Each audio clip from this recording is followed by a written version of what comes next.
प्रिय बंधू भगिनीनो, मी फादर डॉक्टर पॅट्रिक डिसूजा. आज मी माकृत शुभवर्तमान अध्याय 13वा,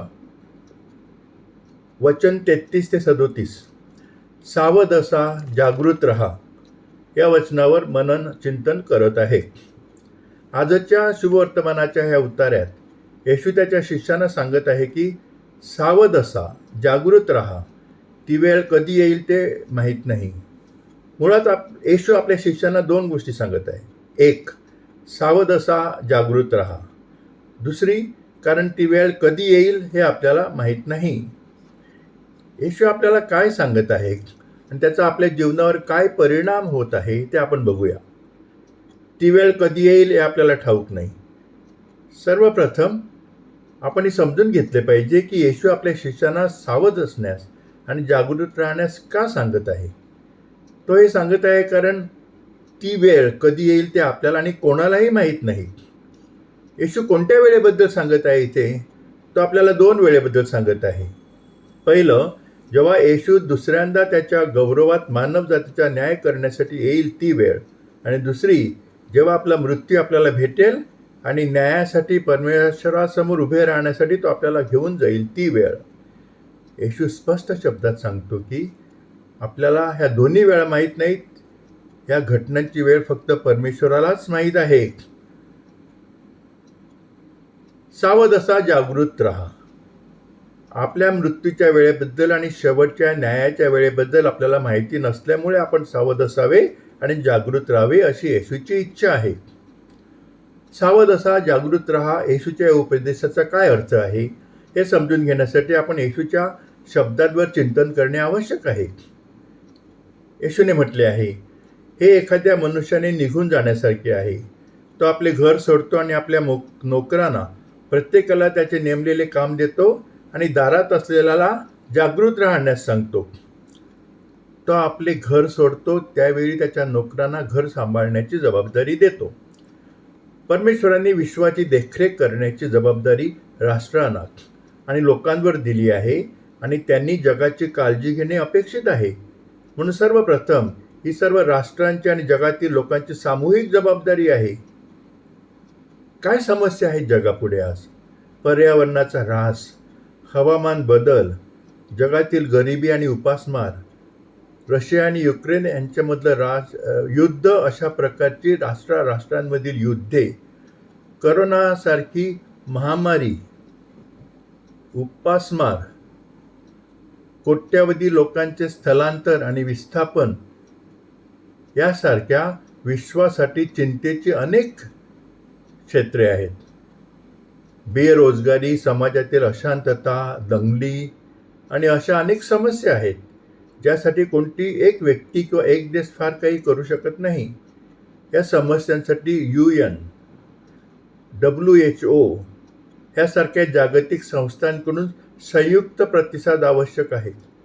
अशा प्रकारे येशू येथे जागतिक नेत्यांना आणि जगातील लोकांना सावध राहण्याचे आणि जागृत असण्याचे आमंत्रण देत आहे. अन्यथा हे मुद्दे मोठे होतील आणि जगाच्या संपूर्ण लोकसंख्येवर परिणाम करू शकतात. या मुद्द्यांवर विपरीत परिणाम करणारे निर्णय घेणारे जागतिक नेते शेवटच्या निकालाच्या वेळी जबाबदार धरले जातील. ते या जगामध्ये असताना त्यांच्या कृती आणि निर्णय एकतर चतुर युक्तिवादाने किंवा त्यांच्या सामर्थ्याने, प्रभावाने आणि शक्तीने न्याय्य ठरवू शकतात. परंतु त्यांना शेवटी परमेश्वराला सामोरे जावे लागेल, ज्याच्या विरुद्ध सर्व शक्ती, प्रभाव, ब्लॅकमेलिंगचे डावपेच आणि त्यांचे चतुर युक्तिवाद काहीही करू शकत नाहीत. त्यांना त्यांच्या चुकीच्या कृत्यांसाठी शिक्षा होईल, ज्यामुळे जगातील कोट्यावधी लोकांना मोठा त्रास आणि अस्वस्थता निर्माण झाली आहे.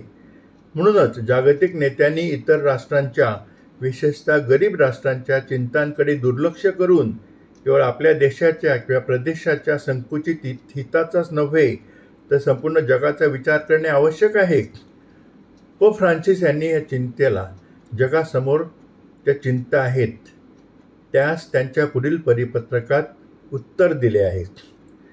फ्रॅटेली तुटी म्हणजे बंधुत्व आणि सामाजिक मैत्री, लाउडातो सी तुमची स्तुती असो आमच्या सामान्य घरच्या काळजीवर. लुमेन फिदेई, विश्वासाचा प्रकाश. प्रत्येकाने त्यांच्या नेमून दिलेल्या कार्यासह सावध असावे, जागृत राहावे. येशू आपल्या शिष्यांना समजावून सांगतो की विश्वाच्या चिंतेला प्रतिसाद देण्यासाठी राष्ट्रांच्या सामूहिक जबाबदारी व्यतिरिक्त या जगातील सर्व लोक त्यांना नेमून दिलेल्या कार्यासाठी जबाबदार असणार आहेत. या जगात आपल्याला नेमून दिलेले कार्य काय आहे? हे कार्य काय आहे ते शोधण्यासाठी जगाच्या सुरुवातीपासून मानवजात प्रयत्न करत आहे. त्या प्रश्नांची उत्तरं शोधली पाहिजेत. मी कोण आहे? मी का जन्माला आलो? माझ्या जीवनाचा उद्देश काय आहे? या प्रश्नांची उकल करण्याचा आपण प्रयत्न केला पाहिजे. या प्रश्नांची उत्तरे आपल्याला पुढील शास्त्रवचनात सापडतात. संत पेत्र म्हणतो, ईश्वराने तुम्हा प्रत्येकाला त्याच्या विविध प्रकारच्या आध्यात्मिक भेटींमधून एक भेट दिली आहे. एकमेकांची सेवा करण्यासाठी त्यांचा चांगला उपयोग करा. तुमच्याकडे बोलण्याची देणगी आहे का? मग असे बोला की जणू परमेश्वर तुमच्याद्वारे बोलत आहे. तुमच्याकडे इतरांना मदत करण्याची देणगी आहे का?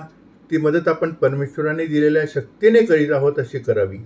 मग तुम्ही जे काही कराल ते येशू ख्रिस्ताद्वारे परमेश्वराला गौरव देईल. संत पौल म्हणतो, आमच्या सर्वांकडे कृपादाने आहेत. परमेश्वराने आपल्यापैकी प्रत्येकाला दिलेल्या कृपेनुसार ती भिन्न आहेत. तुमच्याकडे भविष्यवाणीची देणगी आहे का? मग तुमच्या श्रद्धेनुसार त्याचा वापर करा. सेवा करताना सेवेत तत्पर असावे. शिकवणाऱ्याने शिक्षण देण्यात आणि बोध करणाऱ्याने बोध करण्यात तत्पर असावे. दान देणाऱ्याने त्या औदार्याने द्यावे. अधिकाऱ्याने आपले काम आस्थेने करावे आणि दया करणाऱ्याने ते संतोषाने करावी. ही शास्त्रवचने आपल्याला काय शिकवतात? आपल्यापैकी प्रत्येकाला एक विशिष्ट कार्य पूर्ण करण्यासाठी दिलेलं आहे आणि त्यासाठी विशिष्ट प्रतिभा किंवा कृपा दिली गेली आहे. म्हणून परमेश्वराने आपल्याला कोणती प्रतिभा दिली आहे हे प्रथम शोधून काढणे आणि नंतर तिच्या सर्वोच्च उंचीवर ती विकसित करणे आणि मानवजातीच्या भल्यासाठी ती वापरणे हे आपले कर्तव्य आहे. आयरिश लेखक पॉल लिंच, ज्यांना कादंबरीसाठी 2023चे म्हणजे ह्या वर्षाचे बुकर पारितोषिक मिळाले आहे, त्यांच्या पारितोषिकाच्या स्वीकृती भाषणात अपोक्रिफल गॉस्पलचा हवाला देत ते म्हणाले, तुम्ही तुमच्यात जे आहे ते वापरल्यास ते तुम्हाला वाचवेल. तुमच्यात जे आहे त्याचा तुम्ही उपयोग केला नाही ते तुम्हाला नष्ट करील आणि दारात असलेल्याला जागृत राहण्यास सांगतो.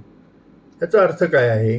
ज्यांना घराची जबाबदारी देण्यात आली आहे त्यांनाच नाही तर दारावर असलेलाही जागृत राहण्यास सांगितले आहे. याचा अर्थ असा की आपण सर्वांनी आपले कर्तव्य पार पाडले पाहिजे आणि आपल्यावर सोपवलेले कार्य किती क्षुल्लक असले की आपल्याला वाटत असले की ते क्षुल्लक आहे तरी ते पार पाडले पाहिजे.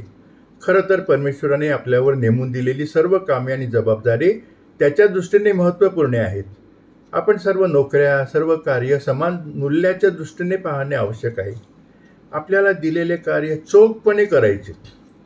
आपली योग्यता आपण काय करत आहोत ह्यात नाही तर आपण ते कसे करतोय ह्यामध्ये असते. जर तो अचानक आला तर त्याला तुम्ही झोपलेले पाहू देऊ नका. येथे येशू असं म्हणत नाही की आपण झोपू नये किंवा विश्रांती घेऊ नये. लोकांच्या आरोग्यासाठी झोप आणि विश्रांती आवश्यक आहे हे येशूला चांगलेच माहीत होते. झोप आणि विश्रांती आपल्याला पुनरुज्जीवित करते आणि आपली कार्य अधिक कार्यक्षमतेने पार पाडण्यासाठी तयार करते. त्यामुळेच तो आपल्या शिष्यांना सांगतो, जे लांबच्या प्रवासानंतर आले होते आणि त्यांनी केलेल्या मेहनतीमुळे थकले होते, तो त्यांना सांगतो, तुम्ही एकांतात एका निर्जन ठिकाणी या आणि थोडा वेळ आराम करा. जेव्हा येशू आपल्या शिष्यांना सांगतो की त्यांनी घराच्या मालकाला आपणास झोपलेले पाहू देऊ नये, तेव्हा त्याचा खरा अर्थ असा होतो की त्यांनी त्यांना दिलेली कामे पार पाडावीत आणि त्यांच्या जबाबदाऱ्या सोडून आळशी होऊ नये आणि अनावश्यक कामात वेळ घालवू नये. आपण आपल्या जीवनात काय करत आहोत आणि आपला वेळ कसा घालवत आहोत हे आपण सर्वांनी नेहमी तपासले पाहिजे. जर आपल्याला जाणीव झाली की आपण अनावश्यक आणि क्षुल्लक गोष्टी करण्यात आपला मौल्यवान वेळ वाया घालवत आहोत तर आपण आपल्या जगण्याचा दृष्टिकोन बदलला पाहिजे आणि निरुपयोगी गोष्टी करण्यात वेळ घालवण्यापासून स्वतःला परावृत्त केले पाहिजे. आपल्या जीवनातील ध्येय साध्य करण्यासाठी परिश्रम आणि त्यागाचे मूल्य आपल्याला चांगलेच माहीत आहे. येशूची इच्छा आहे की त्याच्या शिष्यांनी कठोर परिश्रम करावेत, त्याग करावा, तसेच संकटे आणि छळांचा सामना करावा आणि परमेश्वराने त्यांना नेमून दिलेले कार्य करण्यासाठी मरण्यासही तयार असावे. मी तुम्हाला सांगतो, ते मी सर्वांना सांगतो, सावध राहा, जागृत राहा. शेवटी येशू केवळ त्याच्या शिष्यांनाच नाही, तर आपल्या सर्वांना सावध राहा, जागृत राहा असे सांगत आहे. आपण नेहमी सावध आणि सतर्क राहत आहोत याची खात्री करण्यासाठी आपण स्वतःवर लक्ष ठेवले पाहिजे. येशूला माहीत होते की मानव म्हणून आपण आपले प्रयत्न, मेहनत सोडून देऊ शकतो आणि आपली ध्येय आणि स्वप्ने गमावून बसू शकतो. कारण जरी आपण इच्छेने आणि दृढ निश्चयाने प्रबळ असलो तरी माणूस म्हणून आपण शरीराने दुर्बल असतो आणि आपल्या कार्यातून माघार घेण्याचा मोह दूर ठेवण्यासाठी येशू आपल्याला सल्ला देतो, जागा आणि प्रार्थना करा, जेणेकरून तुम्ही मोहात पडू नये. आत्मा तयार आहे पण देह दुर्बल आहे. अशा प्रकारे परमेश्वराच्या इच्छेनुसार आणि आपल्यासाठी केलेल्या योजनानुसार आपले जीवन जगण्यासाठी आपल्याला जे कार्य सोपवण्यात आले आहे त्या कार्यात परिश्रम घेण्यात मदत मिळावी म्हणून परमेश्वराकडे प्रार्थना करणे आणि विनंती करणे देखील आवश्यक आहे. पवित्र शास्त्रातील या उत्तरात येशू आपल्याला दिलेले कार्य एकत्रितपणे पार पाडण्यास सांगत आहे आणि वैयक्तिकरित्या आपल्याला नेमून दिलेले कार्य पूर्ण करण्यास सांगत आहे. आपली उद्दिष्टे, आशा आकांक्षा साध्य करण्यासाठी कठोर परिश्रम करणे आणि त्याग करण्यास तयार असणे आणि शेवटी जागृत राहणे आणि कर्तव्याच्या आवाहनाला प्रतिसाद देण्यासाठी नेहमीच तयार असावे असे देखील येशू आपल्याला सांगत आहे. प्रिय बंधू भगिनींनो, माझे रिफ्लेक्शन किंवा माझे मननचिंतन तुम्ही शांतपणे आणि प्रेमाने ऐकून घेतलं त्याबद्दल आभारी. हे मननचिंतन तुमच्या मित्रमैत्रिणींना, नातेवाईकांना आणि इतरांना पाठवा की जेणेकरून त्यांचाही फायदा होईल. यूट्यूबवर माझे चॅनल आहे. माझ्या चॅनलचं नाव आहे फादर डॉक्टर पॅट्रिक डिसोजा. कृपया ह्या चॅनलवर मी मानसोध्यात्मिक म्हणजे सायको स्पिरिच्युअल असे व्हिडिओज पाठवत असतो. त्याचा तुम्हाला खूप फायदा होईल. तुम्ही माझ्या चॅनलला सबस्क्राईब करा आणि तुमच्या मित्रमैत्रिणींना आणि इतरांनाही माझ्या चॅनलला सबस्क्राईब करायला सांगा. परमेश्वराचा आशीर्वाद तुमच्यावर भरपूर असावा आणि त्यांनी तुम्हाला भरपूर कृपा द्यावी, आनंदी ठेवावं हीच माझी प्रार्थना आणि तुमच्यासाठी सदिच्छा. आभारी.